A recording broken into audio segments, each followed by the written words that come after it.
এ কি এ তো দেখি আমাদের নিতাই দাগো। এই সবাই ধরো ধরো, ওনাকে এক্ষুনি ডাক্তারের কাছে নিয়ে যেতে হবে। অ্যাম্বুলেন্স ডাকো, অ্যাম্বুলেন্স ডাকো, আরে ধরো ধরো না।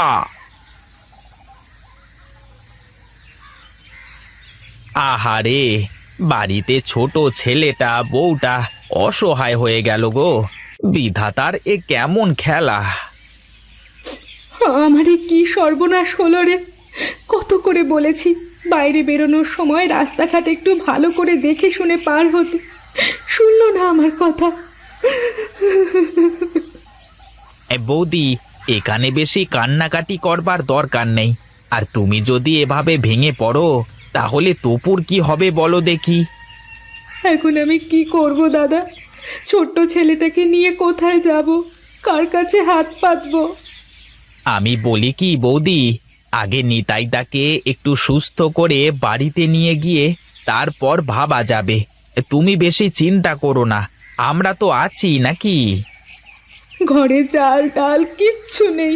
ছেলেটা যে একটু পরে খেতে চাইবে, ওর মুখে দুমুঠো খাবার তুলে দেব সে সামর্থ্য যে নেই আমার বিনয়দা। বৌদি, তুমি কান্নাকাটি করো না, এখানে বসো। আমি তপুর জন্য কিছু খাবার আর দাদার জন্য ওষুধ নিয়ে আসি। মা, ও মা, বাবার কি হয়েছে? বাবা কথা বলে না কেন? তোমার বাবা একটু অসুস্থ বাবা, 2-1 দিনের মধ্যেই সুস্থ হয়ে যাবে। বাবা আমার সাথে কথা বলবে তো? হ্যাঁ রে বাবা, সুস্থ হলেই কথা বলতে পারবে। তোমাদের তোমাদের অনেক কষ্ট দিয়ে ফেললাম গিন্নি, আমাকে তোমরা মাফ করে দিও। ওগো, অমন করে বলো না তুমি। আমি তোমাকে কতবার করে বলেছি রাস্তাঘাটে চলার সময় চোখ কান খোলা রেখে চলবে। আমার কথা শুনলে কি আর আজ এই দিন দেখা লাগতো তোমার? কি করব বলো গিন্নি, পেছন থেকে গাড়িটা শোঁ করে চলে আসলো, আমার কিছু করবার ছিল না। বাবা, তোমাকে যে গাড়ি মেরে দিয়েছে সেই গাড়িওয়ালাকে আমি পুলিশে ধরিয়ে দেব। না বাবা, গাড়িওয়ালার কি দোষ? হয়তো গাড়ির ব্রেক ভালো ছিল না। তুমি মন দিয়ে লেখাপড়া করো বাবা। ওগো, ঘরে যে চাল ডাল কিছুই নেই, ছেলেটাকে নিয়ে এখন কি করে চলবো? আমার তো কিছুই মাথায় আসছে না গো। তারপর তোমার এখন কি অবস্থা দাদা? এখন একটু ভালো রে ভাই। বস বস, গিন্নি ওকে বসতে দাও। বৌদি, এই নাও ফলগুলো রাখো।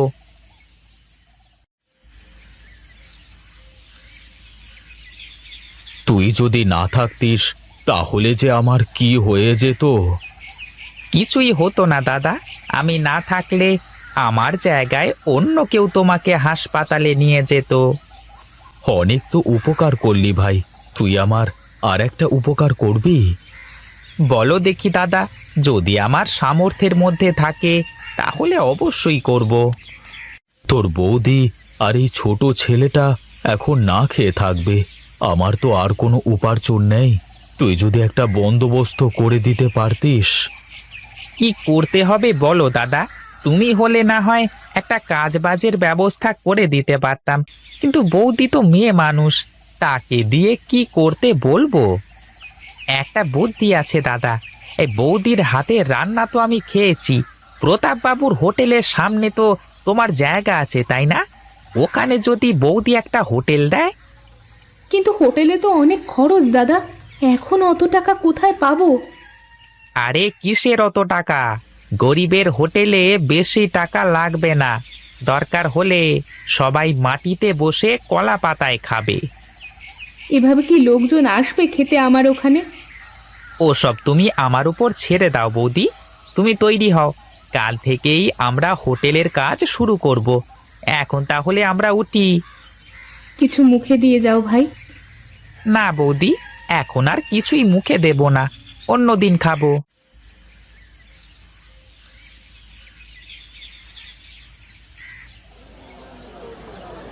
কি আমার হোটেলের সামনে আবার হোটেল খুলেছে কে?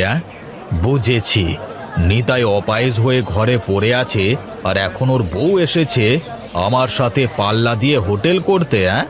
দাঁড়াও, দেখাচ্ছি আমিও। আরে প্রতাপদা, আপনি আসুন আসুন আসুন। বৌদি, উনি হলেন প্রতাপদা। উনি ওই বড় হোটেলের মালিক। বেশ বেশ, একা একা ব্যবসা করতে তেমন ভালো লাগতো না। এখন একজন প্রতিবেশী তো আসলো। আশীর্বাদ করবেন দাদা, যেন আমরাও আপনার মতো বড় হতে পারি। হ্যাঁ হ্যাঁ, তা তো করবই, কিন্তু তোমার তো কোনো চেয়ার টেবিল দেখছি না। মানুষকে বসতে দেবে কোথায় শুনি? শুরু করি আগে, তারপর দেখব দাদা। এখন আপাতত নিচে বসেই খাবে সবাই।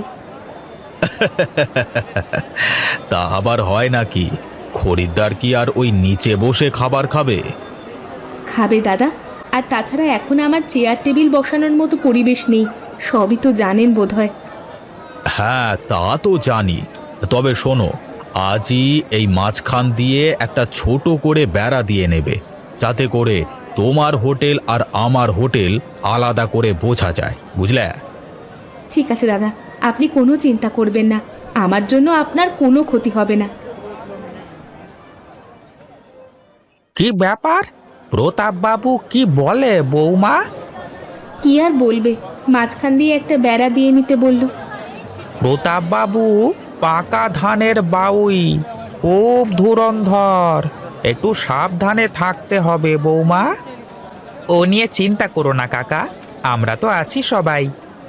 হ্যাঁ হ্যাঁ বৌমা, আমরা থাকতে তোমার কোনো ক্ষতি হতে দেব না। তুমি নিশ্চিন্তে ব্যবসা করো।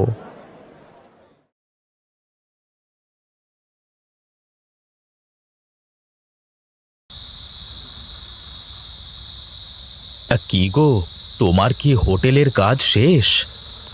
হ্যাঁ গো, আপাতত সব কাজ শেষ। কাল থেকে রান্না শুরু করব, দেখা যাক কি হয়। রামু কাকা খুব ভালো মানুষ, তুমি কোনো চিন্তা করো না, দেখবে সব ঠিক হয়ে যাবে। আমি কোনো চিন্তা করছি না গো, তুমি তাড়াতাড়ি সুস্থ হয়ে উঠলেই আমার সব চিন্তা দূর হয়ে যাবে।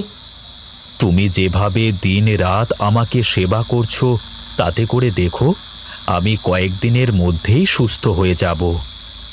মা, আর খাবো না আমি। আর একটু বাবা, এই তো আর একটু। খেতে না চাইলে জোর করে খাওয়ানোর দরকার নেই গিন্নি। ঠিক আছে, তাহলে এখন চুপচাপ বাবার পাশে গিয়ে শুয়ে পড়ো।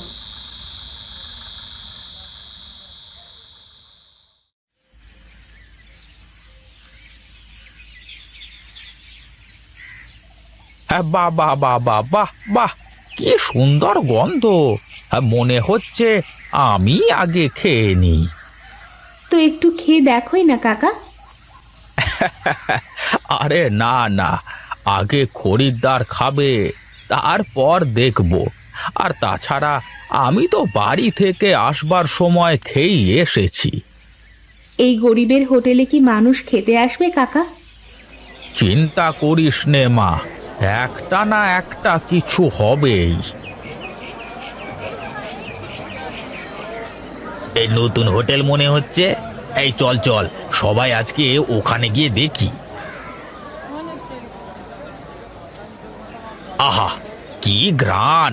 তা কি কি আছে গো তোমার হোটেলে? হ্যাঁ, বসুন না দাদা, সব কিছুই আছে আমাদের এখানে। তা কোথায় বসতে হবে শুনি?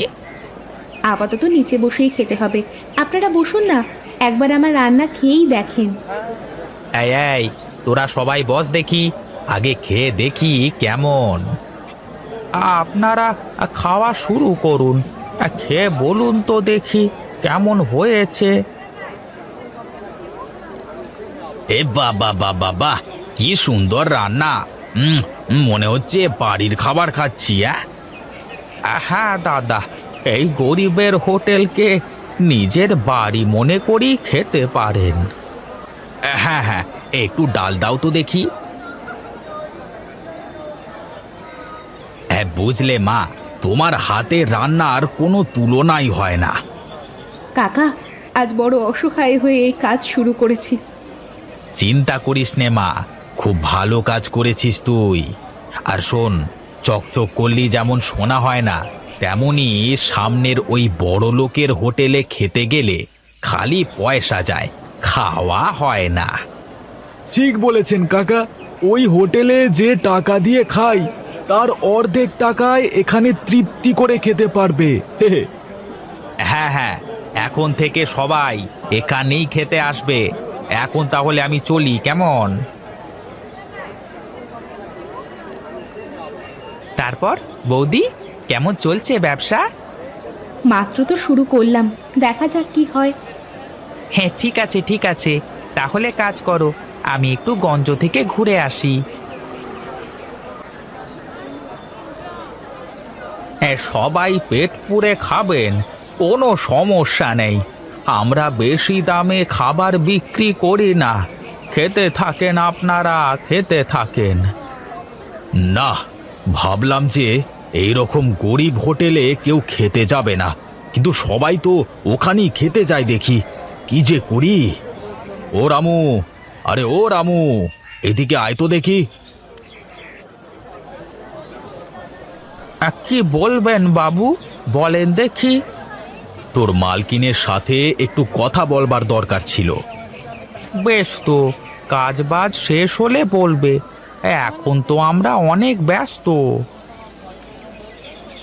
শোনো বৌমা, তুমি মেয়ে মানুষ, আর তাছাড়া নিতাই আমাদের পর কেউ না। আমরা চাইলে এক কাজ করতে পারি। কি কাজ বলেন বাবু, আগে শুনি। তুমি চুপ করো, আমি সরমার সাথে কথা বলছি। রামু কাকাই আমার গার্জিয়ান, আমার সাথে কথা বলা আর ওনার সাথে কথা বলা সমান কথা। সে যাই হোক, আমি বলি কি, আমার তো চেয়ার টেবিল হোটেল সব কিছুই আছে। তুমি যদি আমার হোটেলে রান্না করো, তাহলে আমরা দুজনে মিলে একসাথে ব্যবসা করতে পারি। এ কেমন কথা? নিজের হোটেল রেখে শর্মা কেন তোমার হোটেলে রাঁধুনি হতে যাবে? এই জন্যই বললাম, কর্মচারীকে বেশি লাই দিতে নেই। আপনি আবারও ভুল করছেন প্রতাপবাবু, রামু কাকা আমার গার্জিয়ান। আর হ্যাঁ শুনুন, আমি আপনার কথার সাথে একমত হতে পারলাম না, আর আমরা কালই আমাদের হোটেলে চেয়ার টেবিলের ব্যবস্থা করব। চলো কাকা। আমার কথা হলো তো বৌমা, দেখো এখন আমাদের হোটেল কেমন চলে। আর এখন তো নিতাই বাবাও সুস্থ হয়ে গেছে। তুমি আর বিনয়তা যদি পাশে না থাকতে, তাহলে আমার দ্বারা এত কিছু করা সম্ভব হতো না কাকা। কই গো গিন্নি, দেখো তো হোটেলের নামটা ঠিক আছে কিনা। সবকিছু ঠিকঠাক আছে। বেশ বেশ, তাহলে তো হয়েই গেল। বিনয়দা আর রামু কাকা না থাকলে যে কি হতো। কি যে বলো বৌদি, এটা তো আমাদের কর্তব্য।